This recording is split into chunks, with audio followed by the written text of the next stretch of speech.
bienvenue au Galia et bienvenue sur le blog des cadrages. Donc cet après-midi, Gaël Mével, pianiste, musicien, bandéoniste, c'est ça, violoncelliste. Oui, c'est vrai. Musicien. C'est ça. Vous avez donné un ciné-concert au Galia autour du film de Victor Sjöström, Les larmes du clown. Oui. Voilà. Est-ce que vous pouvez nous parler de votre formation, le Gaël Mével Trio, et puis du choix de ce film magnifique de Victor Sjöström? Le choix du film, il est tout simple, c'est un coup de foudre qu'on a eu pour ce film en le visionnant une fois sur une petite VHS. Et l'histoire, c'est qu'on a voulu le montrer en France, qu'on a voulu monter ce projet, et il s'avérait que c'était extrêmement compliqué d'avoir une copie. Donc, on a négocié pendant un an avec mon mauvais anglais, avec Warner, pour avoir une copie en France et les droits de le diffuser. Et puis, j'ai fait appel à deux musiciens avec qui je joue depuis très longtemps et qui sont des vrais compagnons de route.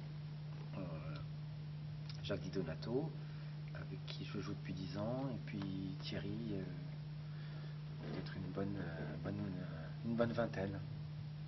C'est un film assez dur, assez violent, qui parle de la souffrance, de l'humiliation.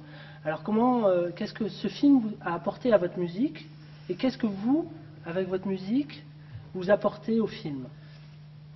Oui, alors, pour commencer, c'est un film dur, c'est vrai, mais il n'est pas seulement dur. Mais je crois qu'il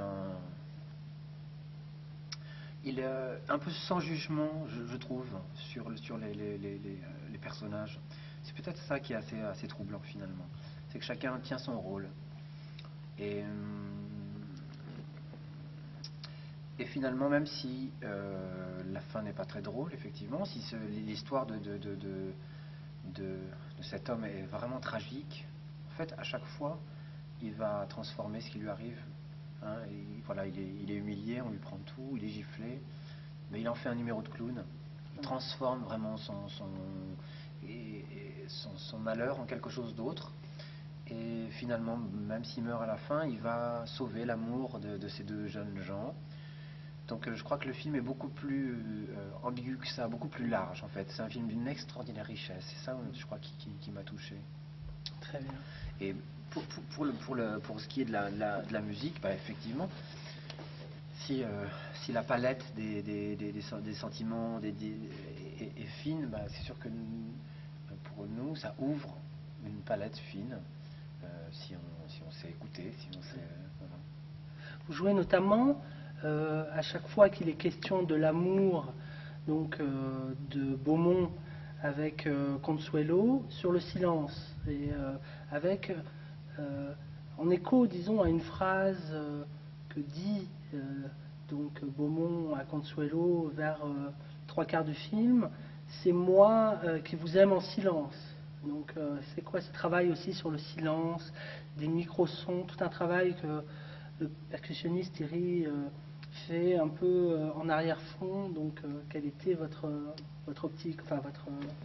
L'optique, elle est liée à mon travail de musicien. Ça veut dire que depuis toujours, j'ai essayé de ne pas être un musicien bavard. J'ai essayé de trouver plutôt, c'est une histoire de caractère finalement, simplement, hein, de trouver l'essence des choses. Et je fais partie des gens qui pensent que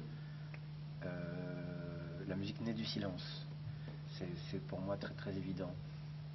Donc le silence fait partie d'autant plus de la musique. Et les deux sont liés de manière très forte. Donc dans ma musique, même sans film, il y a toujours ça. En plus, là, je crois que ce film est un grand chef-d'œuvre qui peut tout à fait se passer de nous, musiciens. Et donc je crois qu'on a à la fois des partis pris forts et aussi beaucoup d'humilité, et qu'une façon de défendre ce film, c'est d'amener des moments où nous, a amené ce moment de silence où les gens sont directement avec le film. Et en tout cas, on m'a dit souvent, et je l'ai pris pour un vrai compliment, que c'était le moment de silence était particulièrement beau. Et j'en suis ravi. C'est le premier film américain, je crois, enfin hollywoodien de Victor Sjöström. Je crois aussi, ouais. Vous avez pour projet de mettre en musique Le Vent, qui est le film le plus connu de Victor Sjöström. Rappelons aussi que Victor Sjöström est connu pour avoir joué dans le chef-d'œuvre d'Ingmar Bergman, Les Fraises Sauvages, le rôle du professeur Borg. Vous avez joué devant des enfants cet après-midi. Donc c'est quand même un film qui est à la fois, enfin qui est tout public, c'est un film pour les enfants, et ce qui était extraordinaire dans la salle cet après-midi, c'est de voir l'évolution du regard des enfants au fur et à mesure de la projection, c'est-à-dire le rire à chaque moment, disons, burlesque du départ, sans distinction, et puis petit à petit, un affinement du rire, une intelligence du rire, comme s'il y avait une éducation du rire par ce film, et montrer que le rire c'était quelque chose donc, de grave, qui avait lien à l'amour et presque à la métaphysique. Donc c'était assez intéressant de voir les enfants rire au mauvais moment, disons, et puis petit à petit apprendre à rire. Oui, j'ai entendu ça. J'ai entendu ça, c'est assez touchant. Je connais pas bien assez bien les enfants pour en parler. Ce qui nous a semblé, c'est que c'était justement intéressant ça, de comprendre pourquoi. Qu'est-ce qui les faisait rire? Qu'est-ce qui les faisait rire? On s'est dit ça tous les trois en sortant du... Voilà. Qu'est-ce qui les fait rire, les enfants? Et on a bien vu que c'était pas la même chose que nous. Et on a bien vu que ça a évolué effectivement au cours du film. Et qu'ils ont saisi ils ont saisi très bien le fait qu'ils étaient devant un film comme ça, large, puissant, et qu'ils n'étaient pas forcément là pour rigoler. C'était pas, je ne sais pas comment c'est pour les enfants qui découvrent le cinéma muet. J'imagine que pour eux, il y a Chaplin, Buster Keaton, et puis ça doit s'arrêter là probablement. Oui. Et donc le film muet est lié au burlesque. Et il s'avère que voilà, il y a une œuvre cinématographique gigantesque, hein, qu'on ne connaît pas, très peu, et qui est un cinéma formidable. Enfin, parfois, pour les chefs-d'œuvre, en tout cas, il y a de très grands chefs-d'œuvre à cette époque. J'ai lu une phrase en introduction à votre site, une citation d'Alain Cuny qui m'a un peu intrigué. Qui dit: on ne répond pas au public avec l'intention de lui correspondre, de communier avec lui, comme on dit. Au contraire, on lui répond pour ne pas lui correspondre, pour créer en lui cette rupture, cette déchirure, ce retournement contre soi qui pourrait ouvrir en lui la voie de la liberté. Ouais, c'est très beau. Oui, alors c'est une belle citation, mais qui correspond d'une certaine façon assez aux larmes du clown aussi d'une certaine façon, mais nous qui travaillons dans le cinéma, qui nous interroge parce qu'il y a il y a toujours quelque chose de populaire dans le cinéma, même dans la radicalité, qui fait qu'il y a toujours une ouverture. Cette phrase est assez, disons, forte quand même. Oui, je suis pas sûr que la phrase d'Alain Cuny concerne le cinéma particulièrement. Non, oui, voilà. Je crois que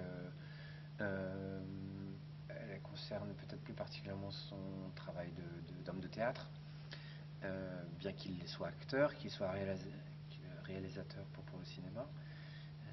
Moi, je voulais reprendre cette phrase parce qu'elle me semble importante.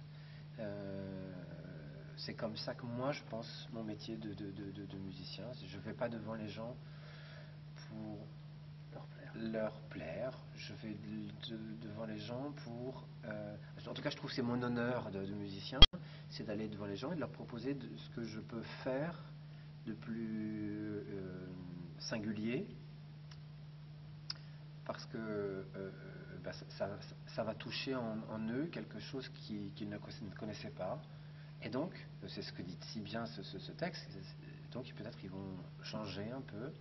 Et changer, c'est aussi devenir un petit peu plus libre. Donc, je crois que c'est comme ça. En tout cas, moi, c'est comme ça que je veux faire ce métier. J'essaie de le faire.